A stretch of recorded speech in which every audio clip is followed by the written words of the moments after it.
안녕하세요. 도전입니다.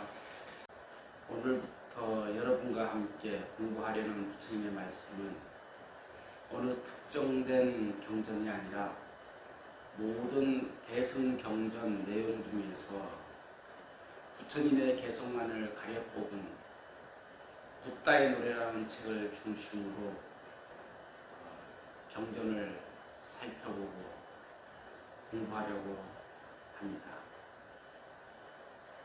먼저 부처님 개성만을 공부하겠다고 말씀드렸는데요.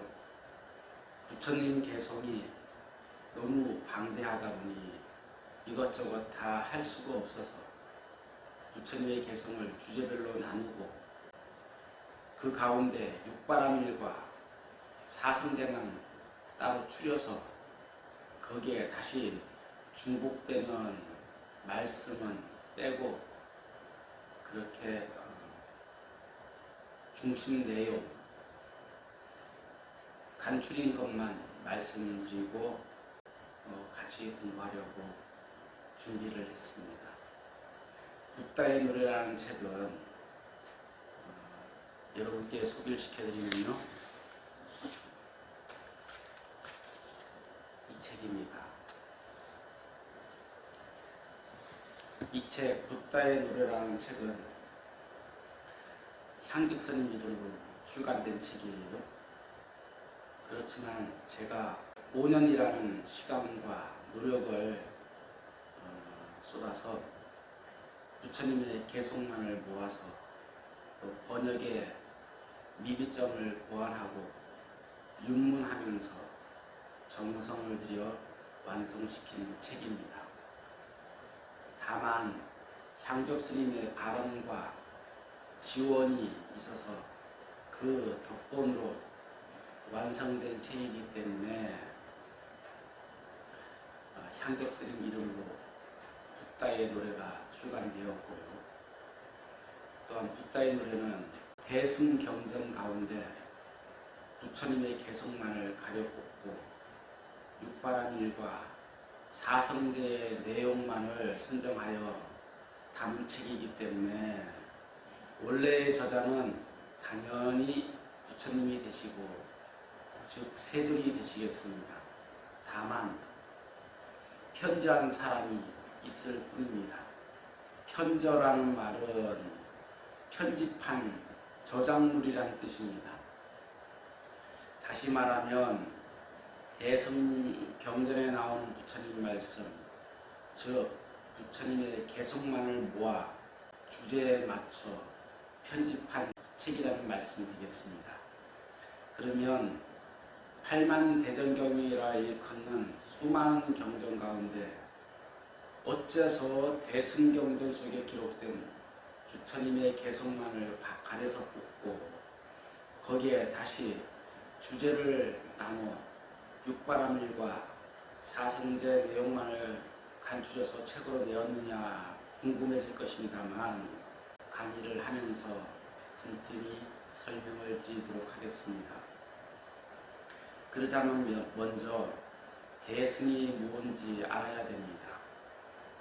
대승이란 큰 대, 탈, 승, 매우 큰 수레와 같은 의미입니다. 반면 소승이란 대승의 상대적인 의미로서 작은 수레를 이루는 말이 됩니다.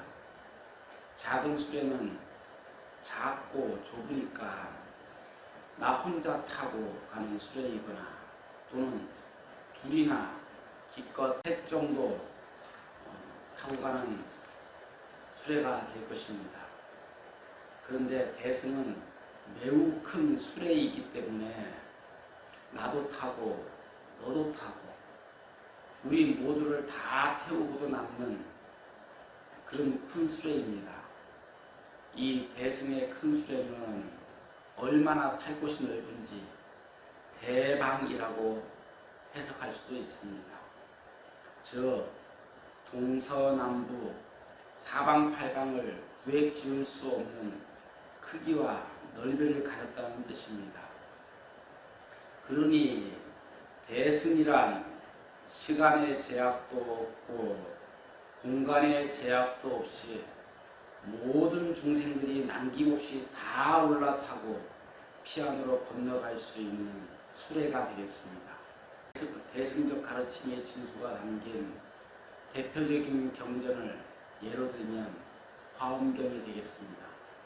화엄경을 어째서 대승의 대표적인 경전이라 하는가 하면 화엄경의 원래 제목이 대방광불 화엄경이기 때문에 그러한데, 대방광에서 대라고 하는 것은 작은 것에 비해 크다는 의미가 아니라 비교할 수 없이 크다는 의미를 갖습니다.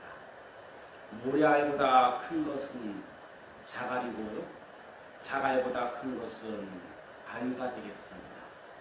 바위보다 큰 것은 산이 되겠고, 아무리 에베레스트 같이 큰 산도 지구라는 땅덩이 안에 있으니 지구가 산보다 더 크고,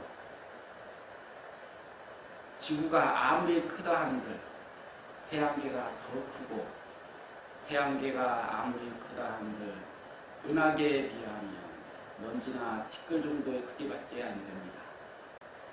이처럼 상대적 개념으로서의 크다고 하는 것은 더 큰 것이 있기 마련이죠. 그러니 크다고 한들 더 큰 것에 비교하면 오히려 작은 것에 불과하게 되는 것입니다. 그래서 대방광불의 대는 상대적 개념의 크다 그런 의미가 아니라 비교할 수 없이 크다는 뜻입니다. 대승의 대도 이와 같이 비교할 수 없이 크다는 의미를 갖게 되는 것이죠. 그래서 대방광불 화엄경이라는 경전 이름에서 비교 불가능의 크기로서의 대자에 공간적, 시간적 비교할 수 없이 크다는 설명을 덧붙여서 방자와 광자가 포함되어 있습니다.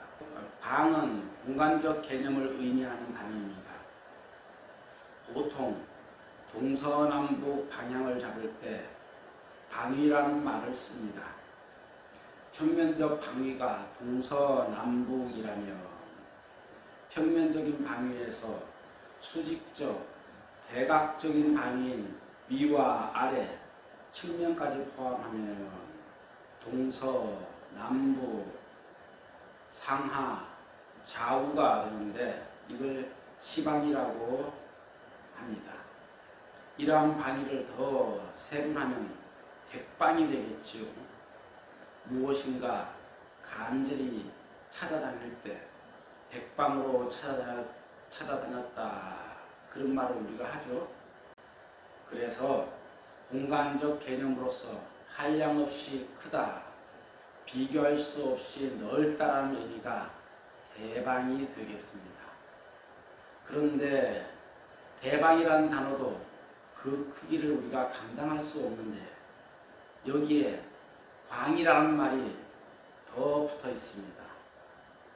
광이라는 글자도 넓고 크다는 의미인데요. 화엄경에서 의미하는 광은 시간적 개념으로서 쓰인다는 것을 화엄경 본문을 통해 알 수가 있습니다. 해안 명철하야 등관 삼세한다는 설명이 있고요. 지중 생근하야 여응 화복하되 항려 지구하야 진 미래제한다는 경고가 있습니다.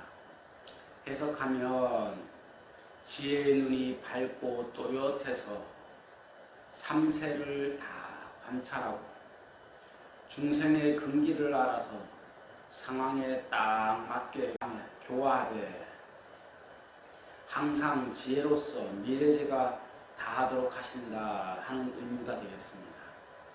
여기서 과거, 현재, 미래, 즉 삼세라는 의미가 나타나고 미래제라는 말이 시간적 개념으로서의 무한정 의미를 갖게 되며 대방광의 광이 되는 그런 의미가 되겠습니다.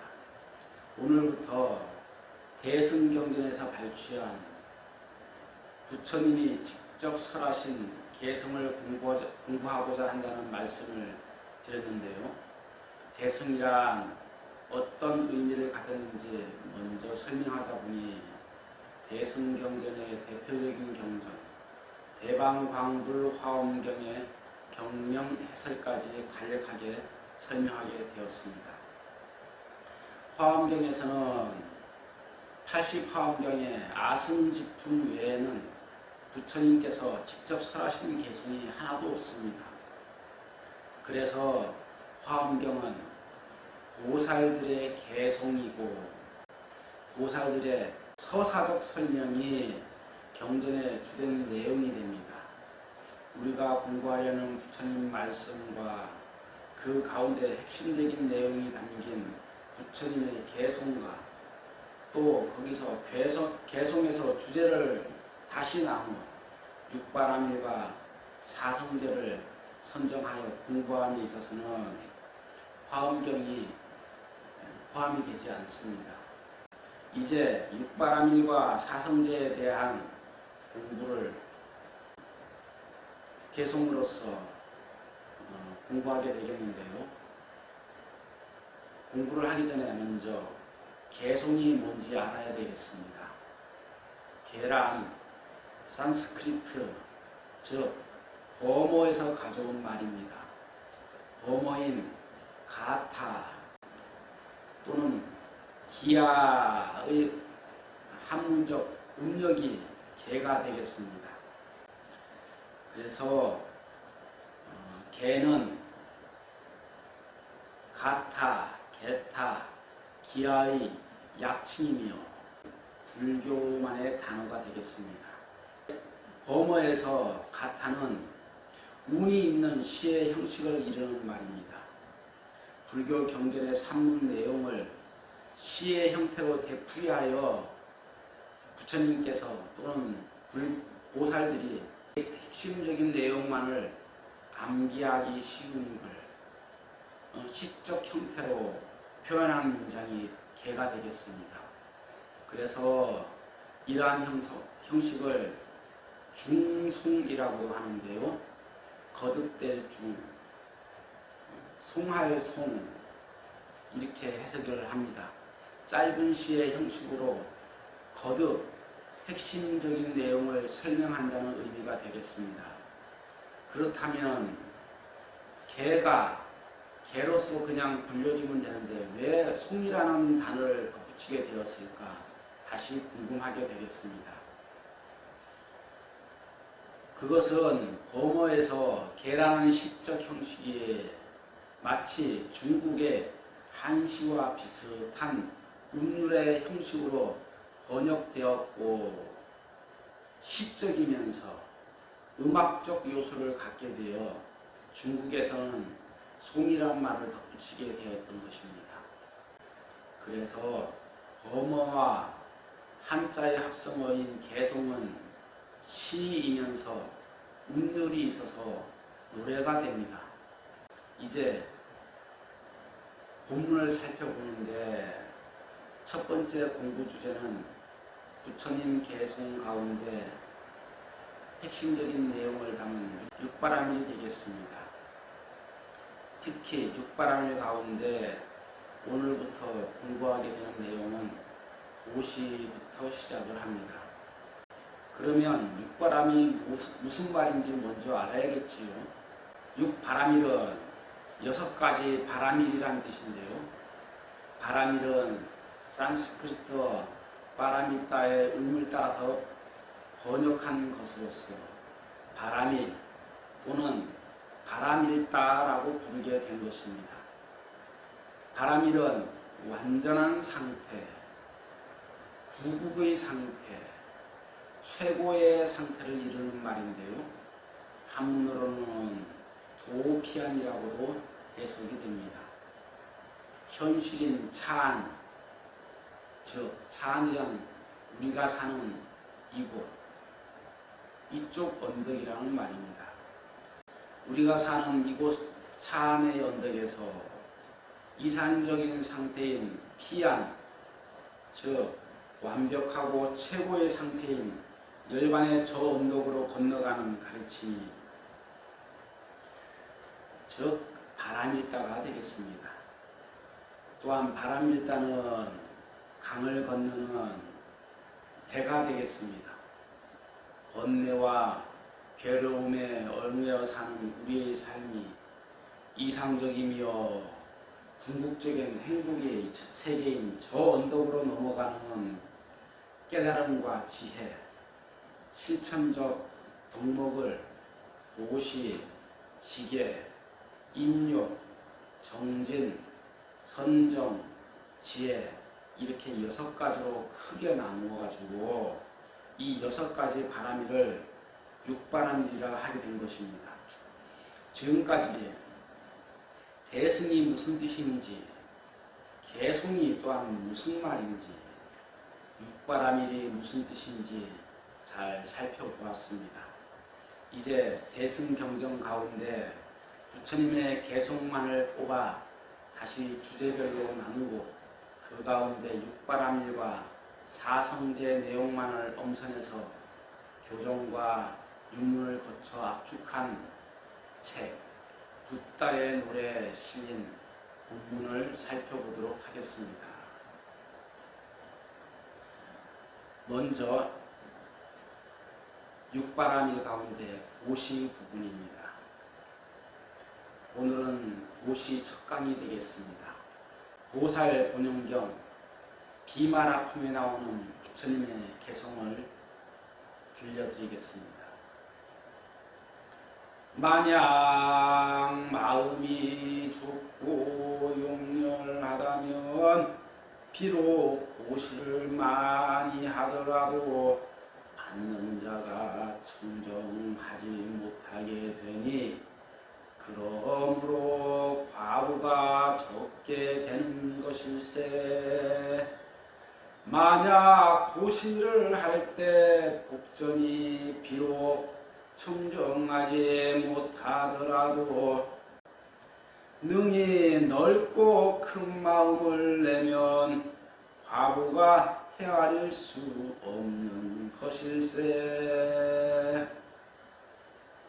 개송을 제가 송으로 읊어드렸습니다. 이 개송에서 부처님께서 보시에 대해 말씀하시고자 하는 의도는 보시하는 이의 마음가짐이 어떠해야 할지, 어떤 마음을 가져야 할지 생각하게 만든다는 것입니다.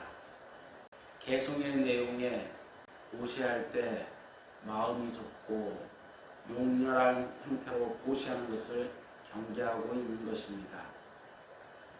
용렬하다는 말은 사람이 변변치 못하고 졸렬하다라는 의미가 담겨 있습니다. 무슨 일을 할 때 머뭇거리거나 무서워 피하거나 둔하게 움직이거나 남의 눈치를 보거나 그렇게 행동하는 것을 용렬하다고 표현을 합니다. 그러니 용렬하면 마음이 크고 대범하지를 못해서 속 좁은 행동을 할 수밖에 없습니다. 당당하지 못하고 뒤로 숨거나 움츠러듭니다. 불자가 보시하고자 하는 마음을 낸 그 자체만으로 매우 큰 마음을 먹은 것이죠. 그런데 아름답고 선한 그 보시의 마음이 자발적인 보시의 마음이 아니라 남의 이목에 떠밀려서 눈치를 보면서 보시를 하게 되면 용렬하게 보시하는 것이 됩니다. 비록 보시를 하더라도 그 과보가 적을 수밖에 없다고 부처님께서 알려주고 계십니다. 뿐만 아니라 이런 보시를 받는 스님이나 수행자가 함께 청정하지 못하게 된다고 부처님께서 말씀하고 계십니다. 보시를 할 때 바라는 것이 많고 사심도 가여서 억지로 눈치를 보면서 남을 의식하면서 그렇게 보시한 것을 보시를 받게 되면은 보시 받는 스님이나 수행자가 마음이 편할 리가 없죠. 마음이 편할 리가 없으니 보시 받는 이가 청정할 수가 없게 됩니다. 그러니 보시자가 아무리 보시를 많이 했다고 해도 그 과부가 적을 수밖에 없다, 그런 생각을 하게 되죠. 반면에 보시를 받는 이가 청정하지 못하더라도 설사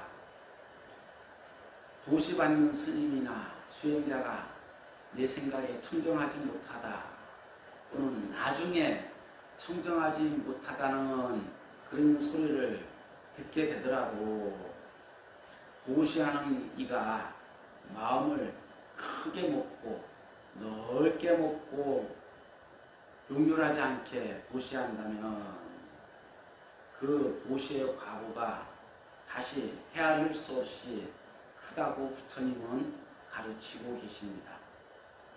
참고로 보시에는 3륜 청정해야 된다는 그런 조건이 달립니다. 3륜 청정해야 된다는 조건은 보시자의 마음과 보시문과 또한 보시 받는 이의 청정한 마음을 함께 가르치는 말씀인데요. 3륜 청정이란 첫째, 보시하는 이가 청정하다는 것은 보시할 때 사심이 없어야 한다는 것을 이루는 말입니다. 어떤 명예나 욕심 가득한 기도나 또는 특정한 대가를 바라는 보시가 되어서는 안 된다는 말씀입니다. 둘째, 청정한 보시물이 되어야 한다는 가르침입니다. 남을 속이거나 뺏거나 훔친 보시물이 아니어야 청정한 보시물이 되겠습니다. 셋째, 보시를 받는 이가 청정해야 된다는 가르침입니다. 보시물이 많고 적음에 마음 쓰는 일이 없어야 하며 적으나 많으나 시주의 은혜에 참으로 감사하는 마음을 갖고 그 시주물의 은덕에 감사하는 마음으로서 수행 정진해야 된다는 가르침이 이 안에 되어 있습니다. 보시하는 이가 청정하고 보시물이 청정하고 보시를 받는 이가 청정해야 한다는 이 세 가지가 이 이상적인 보시의 세 가지 조건이 되겠습니다만, 조금 전에 제가 개송으로 일러드린 보살 운영경의 부처님 개송은 부처님께서 첫 번째 청정, 보시하는 이가 청정해야 된다는 가르침에 중점을 두고 있다고 말씀을 드릴 수가 있겠습니다. 예를 들자면 금강경에서 말하는 무주상보시가 있죠. 그렇지만은 무주상보시까지는 생각하지 않더라도 사람들은 보시를 하면서 조건을 자꾸 붙입니다. 무엇 때문에 보시를 하니 무엇 때문에 기도를 해주세요. 제가 이만큼 보시를 했으니 부처님 저에게는 더 크게 감흥을 해주십시오 하고 이제 기도를 욕심껏 기도를 하게 되죠. 그렇지만은 농사꾼은 농사가 비록 안 돼도 그래, 농사 지을 수 있는 땅이 있는 것만으로 해요. 땅이 있는 것만으로도 얼마나 고마운가, 그런 마음을 갖습니다. 올해는 비록 잘 안 됐지만 내년에는 더 잘 되겠지, 그런 희망을 갖고 다시 농사를 짓죠. 보시자도 이러한 마음으로 보시를 해야 청정한 보시자가 되지 않겠는가, 저는 그렇게 생각을 합니다. 그래서 늘상 크고 넓은 마음으로 보시를 하시되, 용렬하게 남의 눈치 보고 억지로 하거나 또는 조건을 달아서 보시를 하거나 또는 대가를 바라면서 보시를 하거나 그렇게 하지 마시기를 당부드립니다. 또한 욕심내지 않고 보시하면 당연히 때가 되면 결실을 맺을 것을 믿어야만 합니다. 그 결실을 믿는데 무슨 다른 조건이 필요하겠습니까? 때가 되면 저절로 이루어질 것이니 의심하지 말고, 때가 되면 당연히 이루어지는 것에 애걸복걸할 필요도 없지요. 그래서 보시자가 청정한 마음으로 하는 보시가 얼마나 중요한가. 청정한 마음으로 보시하면 생각지 못했을 때 더욱 크고 방대한 과부가 당연히 따를 것이라고 저는 믿습니다. 이상으로 오늘의 부처님 개송 공부를 마치고자 합니다. 오늘 1강은 개송의 내용이 하나밖에 없어요. 그렇지만 2강부터는 개송 중심으로 강의를 할 것이기 때문에 더 많은 경전을 읽고 또 공부하고 삶의 변화가 일어나게 될 것이라고 저는 생각합니다. 다음 시간에도 함께 해주실 것을 기대하면서 불보살님의 은혜가 늘 오실 생활하는 여러분께 세세생생 함께 하시기를 바라드립니다. 고맙습니다.